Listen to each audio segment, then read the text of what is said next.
Bismillahirrahmanirrahim. Assalamualaikum warahmatullahi wabarakatuh.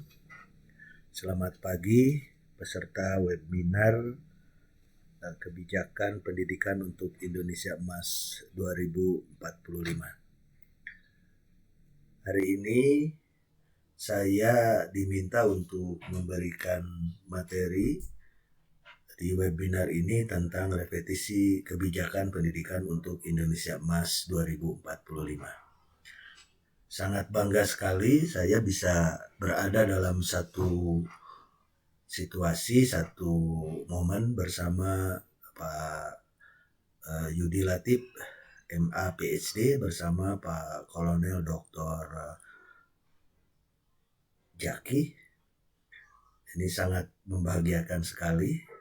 Tentunya kita fokus nanti kajian-kajian yang akan disampaikan oleh narasumber-narasumber dan khususnya dua narasumber, Kang Yudi dengan Kang Jaki. Ya. Saya hanya mau mengingatkan kita saja pada kebijakan-kebijakan pendidikan khususnya untuk Indonesia Emas 2045.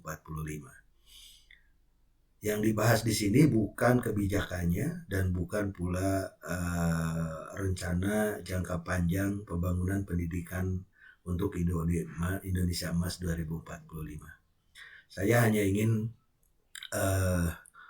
sedikit mengulas tentang dan merewind ingatan kita tentang kebijakan pendidikan ini, gitu ya. Serta bagaimana sikap kita terhadap regulasi-regulasi dan kebijakan lainnya yang dikeluarkan oleh Kementerian Pendidikan.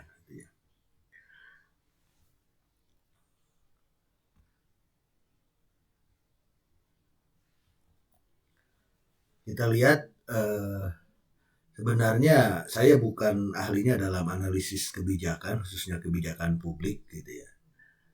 Keahlian saya di bidang pendidikan matematika, tetapi dengan berbagai latar belakang, organisasi dan diskusi dalam sebuah komunitas, gitu ya, saya melihat bahwa kebijakan-kebijakan ini yang dikeluarkan itu ada repetisi kebijakan. Sehingga kalau kita lihat, ya, kalau di matematik itu ada yang disebut dengan ethnomathematics, gitu ya. Kalau di matematika itu dulu itu matematika itu mendominasi dan digunakan bersama dengan disiplin ilmu lain sebagai alat untuk menundukkan bahkan menghilangkan peradaban lain yang berujung pada munculnya ketidakadilan sosial dan permasalahan budaya. Makanya sejak 1985 dan dipertegas di tahun 2016, ahli matematika khususnya Ambrosio memunculkan sebuah bidang baru dalam matematika yang disebut dengan ethnomathematics, di mana etno itu bisa berhubungan dengan budaya, sosiokultural, kelompok, sedangkan matema itu memahami atau menjelaskan atau belajar, tics itu di sana itu ada seni. Jadi ethnomathematics yang dikembangkan itu sebuah solusi untuk mengembalikan hakikat ilmu pengetahuan matematika untuk tujuan kemanusiaan, mencari kedamaian, dan untuk menjaga etika pengguna matematika, ya, agar bisa memanusiakan manusia dan tidak menggunakan ilmu matematika sebagai instrumen dasar untuk menaklukkan atau bahkan menghilangkan peradaban lainnya. Nah, sementara kebijakan pendidikan itu berkaitan dengan langkah-langkah pertimbangan yang didasarkan atas sistem nilai dan beberapa penilaian atas faktor-faktor yang bersifat situasional. Pertimbangan tersebut dijadikan sebagai dasar untuk mengoperasikan pendidikan yang bersifat melembaga. Nah, bagaimana sekarang hubungannya ya, antara matematika dengan kebijakan pendidikan, gitu kan ya? Ini seperti mengada-gada, tetapi tidak mengada-gada. Memang dalam matematik itu ada struktur yang bisa membangun logika peradaban dalam setiap perkembangannya. Sehingga antara literasi bahasa dan literasi numerikal untuk membangun sebuah kebijakan itu mencirikan kebijakan tersebut ketercapaiannya atau tidak. Ya. Nah, seperti kita ketahui, hari ini kita ada Merdeka Belajar. Hari ini ada guru penggerak. Hari ini ada bagaimana mahasiswa harus belajar di luar kampus, bagaimana dosen mengajar di kampus yang lainnya. Itu apakah kebijakan itu adalah sebuah kebijakan yang baru atau pengembangan atau iterasi dari kebijakan yang lama atau yang sebelum-sebelumnya ya. Makanya kita lihat yang disebut dengan repetisi kebijakan pendidikan. Jadi kalau tadi kebijakan pendidikan itu berkaitan dengan langkah-langkah yang didasarkan pada sistem nilai ya, yang bersifat situasional untuk mengoperasikan pendidikan yang bersifat melembaga. Ketika bicara tentang repetisi, berarti di sana ada pengulangan kebijakan pendidikan. Nah, dalam matematik itu ada yang disebut dengan iterasi, gitu kan ya. Nah, iterasi di sini berkaitan dengan langkah-langkah yang lebih teliti untuk pemecahan masalah yang berulang-ulang, ya, sehingga menghasilkan solusi yang seteliti mungkin. Dengan demikian, dalam kebijakan pendidikan, ya, yang disebut dengan iterasi, kalau yang dijelaskan oleh dalam buku Disruption-nya Renal Kasali, iterasi itu kan hanya pengulangan. Jadi bukan tidak ada sesuatu yang baru katanya. Tetapi dalam hal ini, iterasi ini pengulangan yang sifatnya lebih detail. Kekurangan-kekurangan yang sebelumnya dikembangkan, diteliti sehingga menghasilkan solusi yang lebih bagus gitu ya, solusi yang lebih teliti sehingga terkenal dengan saya katakan educational policy repetition atau repetition of educational repetition, di mana di sini ada pengulangan cara atau langkah yang didasarkan pada suatu pertimbangan untuk mendapatkan solusi sedetil mungkin ya, sehingga ya penilaian atas faktor-faktor yang bersifat situasional, pertimbangan tersebut dijadikan sebagai dasar untuk mengoperasikan pendidikan yang bersifat melembaga. Nah, ini tentunya gitu ya, sejalan kalau saya lihat dengan pengertian pendidikan yang diungkapkan oleh Ki Hajar Dewantara. Dia mengartikan bahwa pendidikan itu memelihara hidup tumbuh ke arah kemajuan. Artinya terus bergerak maju. Tidak boleh melanjutkan keadaan kemarin menurut alam kemarin. Pendidikan adalah usaha kebudayaan, yakni memajukan hidup agar mempertinggi derajat kemanusiaan. Artinya, keadaan kemarin yang dilihat sekarang, tentunya, walaupun itu pengulangan, maka harus didasarkan pada pengulangan yang bersifat menambal yang kekurang-kurangannya. Jadi kontinuitas dari kebijakan itu sangat diperlukan, gitu kan. Kita lihat. Tahun 50 ada Undang-Undang Nomor 4 tentang Peraturan Pendidikan Nasional. Ya, pertama kali diluncurkan. Kemudian tahun 1989 ada Undang-Undang Sisdiknas Nomor 2 tentang Pendidikan Nasional. Dan tahun 2003 Nomor 20 ada Undang-Undang juga Sistem Pendidikan Nasional. Di sini ada iterasi, ada pengulangan, dan ada pendalaman, gitu ya. Tetapi pada intinya, ya, ketika bicara tentang pendidikan nasional, itu yang terkenal di tahun 50 itu dengan ajas-ajas kemerdekaan, kodrat alam, kebudayaan, kebangsaan, kemanusiaan, yang panca dharma, tamani dan semboyang ingarso sing tulodo ing madya mangunkarso. Kemudian di tahun 89 itu dimunculkan manusia yang beriman, ya, kemudian berbudi pekerti luhur, ya, memiliki kebudayaan, kodrat alam kan, pengetahuan, keterampilan, kesehatan jasmani dan kepribadian yang mantap dan mandiri serta tanggung jawab kemasyarakatan. Di tahun 2003 ini sesuai dengan keadaan di 89. Tahun 2003 di undang-undang baru di sini ditambahkan yang demokratis, ya, serta bertanggung jawab. Kita lihat yang demokratis, ininya kurang besar, maaf.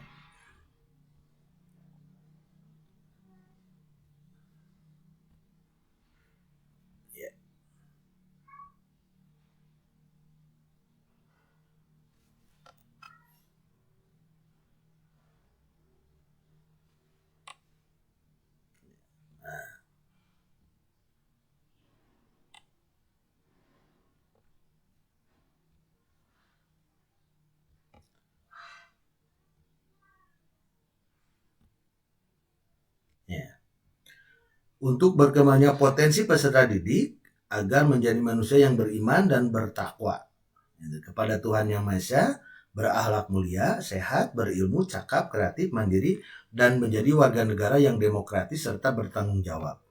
Itu di Sisdiknas tahun 2003 gitu ya. Ada aksen demokratisnya. Ya, kenapa demikian? Mungkin karena perubahan dari rejim Orde Baru ke era reformasi, gitu kan ya. Nah, ini yang disebut dengan iterasinya lebih kepada bagian kebijakan pendidikan yang mendalam, gitu kan ya. Kemudian peserta seminar yang saya banggakan, ya, kita lihat definisi pendidikan. Dulu yang disebut dengan pendidikan adalah proses pengubahan sikap dan tata laku seseorang, pengubahan sikap atau kelompok orang dalam usaha mendewasakan manusia melalui upaya pengajaran dan pelatihan. Di sini ada proses belajar, ada proses mengajar, dan ada proses pengajaran. Seiring dengan waktu, ya, definisi pendidikan itu katanya berubah. Tetapi menurut saya itu bukan sebuah perubahan, tapi pendalaman dari definisi tersebut sesuai dengan fungsi, waktu, dan tujuan. Tujuannya masih tetap, gitu ya, yaitu mendewasakan manusia. Kalau di sekarang, ya, education itu sangat kaya dengan berbagai karakteristiknya. Jadi di sana ada culture educational opportunity, kemudian cross institusional, kemudian cross culture educational, kemudian menciptakan manusia pembelajar kreatif yang mengkreasi pengetahuan, ya, sehingga menghasilkan karya-karya yang bisa di-share dengan network sosial yang menghasilkan social benefits, ya, sehingga itu. Nah, ini sebenarnya kalau kata yang lama itu mendewasakan. Hanya mendewasakan ini definisinya adalah yang ada bagaimana mengkreasi ilmu pengetahuan, bagaimana mengakomodasi kebudayaan, bagaimana network jejaring, dan bagaimana dari jejaring itu menghasilkan karya-karya yang bermanfaat. Gitu kan? Nah, kemudian definisi pedagogi juga berubah. Kalau dulunya mengajar atau pembelajaran, kalau sekarang pedagogi itu mirip dengan manajer. Seorang guru itu harus memiliki kemampuan manajerial di kelas. Jadi dia bagaimana membawa siswa atau mahasiswa sehingga dia menjadi seorang pembelajar, ya, kemudian mengkreasi situasi dan lingkungannya sehingga menghasilkan karya-karya yang bermanfaat, dan dia sendiri siap ketika dia harus berada di lingkungannya, di lingkungan luar pendidikan. Kemudian juga dia harus memiliki potensi-potensi yang bisa membangun kerjasama dengan lingkungannya, gitu ya. Pengalaman belajar sendiri, kalau dulu itu adanya di kelas, dalam ruang-ruang diskusi, kemudian dalam ruang-ruang sempit seperti kita pada saat ini, itu menjadi perubahan yang sangat signifikan. Gitu ya. Di sisi lain, kalau secara teknis, itu ya, sebelum muncul Merdeka Belajar, sebelumnya sudah digagas tentang General Education. Konsep Merdeka Belajar dengan General Education hanya beda sedikit, gitu kan ya. Kemudian dulu ada yang disebut dengan evaluasi kesetaraan capaian pembelajaran. Jadi di tahun 90-an itu kan ada dalam setiap 1 tahun sekali itu ada assessment, evaluasi khusus di luar, ya, di luar kegiatan semester, di luar MTANAS, itu ada evaluasi yang diberikan kepada seluruh siswa, ya, se-Indonesia untuk melihat kesetaraan. Nah, sekarang dimunculkan yang disebut dengan assessment sekolah, ya, assessment sekolah yang digagas oleh Pak Menteri pada saat ini, gitu kan ya, yang menyangkut tentang AKM, ya, kemudian survei karakter dan juga survei lingkungan belajar. Survei lingkungan belajar ini berkaitan dengan bagaimana standar minimum sekolah dia bisa terpenuhi, bagaimana karakter siswa yang terpenuhi secara umum, secara nasional, sedangkan untuk AKM sendiri adalah asesmen kompetensi minimum yang bisa dia peroleh, bagaimana tingkat kelas 1 SD, kelas 2, kelas 3, misalkan seperti itu. Kemudian dulu kebijakan link and match. Sekarang mahasiswa belajar di luar kampus atau siswa belajar di luar sekolah, gitu kan, bersama dunia industri, dunia usaha dan industri. Kemudian guru pembelajar, guru penggerak, Indonesia Mengajar mirip dengan guru penggerak. Jadi repetisi dari kebijakan-kebijakan sebelumnya itu memang selalu berulang dengan kita. Ditambah lagi sekarang ada sebuah ruang di mana perbedaan dulu itu ruang virtual, ruang nyata belajar di kelas, sekarang itu ruang-ruang virtual. Siswa bisa belajar di mall, gitu kan ya. Kemudian gurunya juga berada di mana, gitu kan, saling belajar. Ya. Nah, kemudian muncullah beberapa permasalahan pendidikan. Yang pertama adalah kesenjangan. Kita lihat begitu ya. Sementara di lingkungan kita, ya, baik itu masalah geografis, ekonomis atau sosiokultural kita, di mana siswa kita dituntut untuk belajar virtual. Ya. Sementara kondisi di lapangan baik itu baik itu kondisi sinyal, gitu ya. Ya tidak hanya kuota yang mereka perlukan, gitu ya. Ini HP, ya, ketika ada 2 orang anak maka dia harus memiliki 2 alat, gitu ya, untuk belajar virtual. Tidak hanya kuota yang mereka perlukan, tetapi alatnya juga, ya, perangkatnya juga mereka perlukan. Belum HP-nya itu di tingkat sosial tertentu berebut dengan orang tuanya yang Gojek misalkan, gitu ya. Di beberapa sekolah di kabupaten, pada tempatnya di ibu kota kabupaten, alasan siswa tidak bisa ikut virtual ketika pembelajaran itu adalah salah satunya ternyata HP-nya itu dipakai orang tuanya untuk menarik penumpang dengan Gojek, gitu kan ya. Jadi di rumahnya itu HP-nya hanya ada 2 atau 1, sedangkan anaknya 3, semuanya harus menggunakan itu.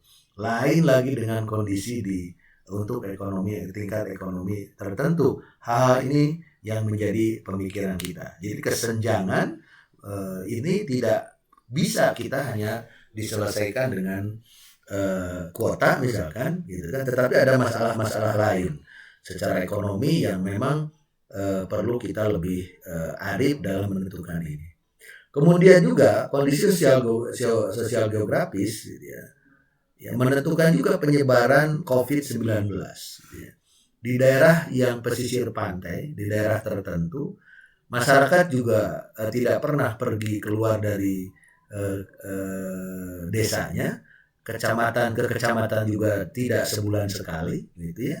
Apakah mereka harus belajar di rumah secara virtual gitu ya. Sementara mereka kan tidak pernah memakai masker, gurunya juga jarang ke kecamatan, ke tingkat kecamatan, hanya berlingkungan di desa bertani bersama siswa-siswanya juga di sana. Apakah mereka harus virtual juga? Apakah mereka tidak belajar di sekolah saja seperti biasa? Daripada mereka sekarang berjalan kemana, menganggur, menunggu, ingin pergi, ingin datang ke sekolah, gitu kan? Itu yang perlu kita perhatikan juga. Kemudian input, proses dan output pendidikan. Ya, proses pendidikan tentunya tergantung kepada kualitas guru, kualitas siswa, kualitas kurikulum, kualitas lingkungan belajar. Input sendiri gitu kan berkaitan dengan guru, siswa, kurikulum, lingkungan belajar. Untuk meningkatkan kompetensi siswa tentu kualitasnya harus ditingkatkan, sehingga evaluasi juga harus jelas. Apakah evaluasi itu metodenya, tekniknya, alat evaluasinya, dan tujuannya. Di sisi lain, kompetensi siswa di samping dipengaruhi oleh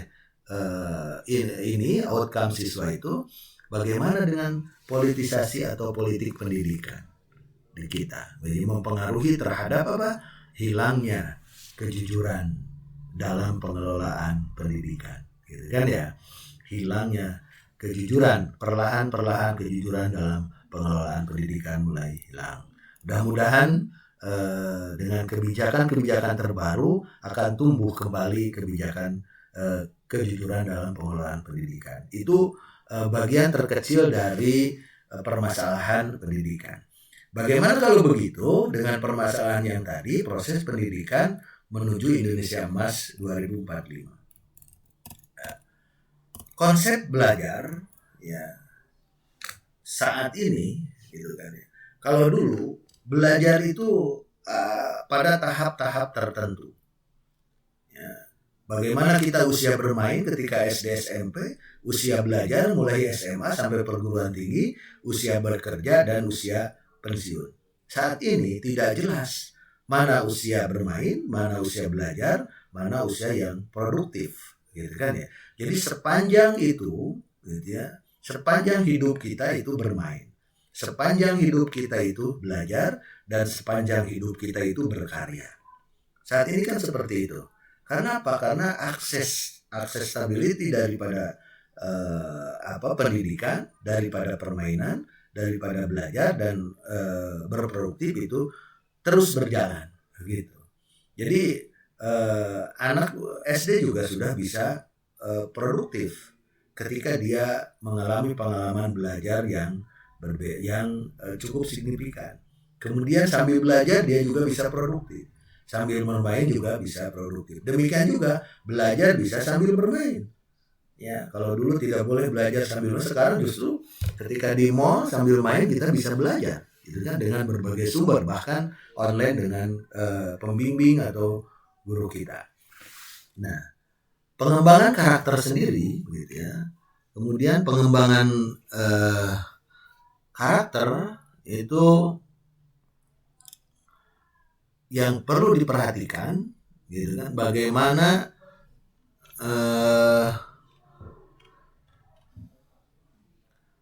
kondisi kita, bagaimana fokusnya kepada 4, begitu ya. Bagaimana kesehatan kita, badan kita, begitu ya. Bagaimana kesehatan kita. Bentar.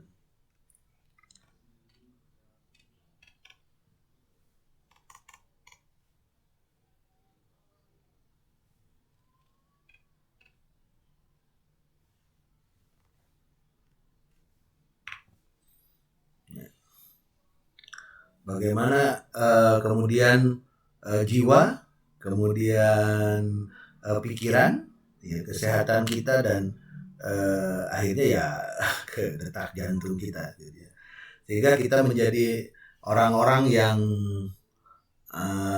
religius, ya, karakter utamanya, ya, bagaimana menjadi orang yang beragama, pengembangan karakter itu, kemudian kebangsaan seperti yang nanti akan dibahas oleh dua narasumber NKRI, kemudian menjadi pintar, ya, gigih, berdaulat, kemudian kejujuran atau integritas, dan bagaimana careful. Gitu. Semuanya menghasilkan bagaimana manusia yang cerdas, tangguh, jujur, dan peduli. Itu pengembangan karakter yang diharapkan oleh kita: cerdas, tangguh, jujur, dan peduli. Lalu strategi pembelajarannya seperti apa, gitu kan? Strategi untuk selanjutnya. Tentu bahan ajar sekarang itu terbuka dan luas. Gitu ya. Melihat situasinya seperti itu, kemudian harus memberi kepuasan pada kebutuhan dasar siswa, ya, psikologikal dan kebutuhan utamanya, gitu kan ya. Jadi bagaimana pembelajaran itu harus terbuka, bisa kapan saja, di mana saja. Kemudian guru hanya berfungsi sebagai motivator dan fasilitator dan juga umpan balik. Kemudian harus lebih kreatif, ya, membuat konten-konten pembelajaran online. Bahan ajar online bisa dengan mudah didapatkan. Kemudian mengonlinekan bahan ajar juga fasilitasnya sangat mudah untuk dilakukan oleh para guru. Yang penting adalah inovasi, kreativitas, motivasi, dan tentunya adalah care atau kepedulian. Sehingga muncullah yang disebut dengan profil pelajar Pancasila, yaitu yang tadi itu banyak tanya, banyak coba, dan banyak karya, di mana di sana akan menampilkan untuk banyak tanya, banyak coba, banyak karya itu harus berpikir kritis, kreatif, mandiri, gotong royong, ya, bagaimana berkolaborasi, gitu ya, antar yang berbeda budaya, berbeda kemampuan, gitu kan. Kebenekaan global, kita mengakui perbedaan yang sangat besar. Di sana akan ada potensi untuk lebih berkembang. Dan yang terakhir adalah berakhlak mulia. Jadi 6 profil pelajar untuk Indonesia Emas 2045 dan dikembangkan dengan banyak tanya, banyak coba, dan banyak karya. Tetapi strategi pembelajarannya sangat merdeka dan sangat terbuka. Pengembangan karakter pada orang yang cerdas, tangguh, jujur, dan peduli, sehingga akan membentuk orang yang religius, nasionalis, smart, resisten, kemudian independen, honesty, dan integrity, serta care, gitu kan ya. Nah, itu yang dikembangkan dan perlu menjadi perhatian kita semua. Terima kasih untuk semuanya, semoga bermanfaat, dan terima kasih untuk moderator atas kesempatan yang diberikan. Assalamualaikum warahmatullahi wabarakatuh.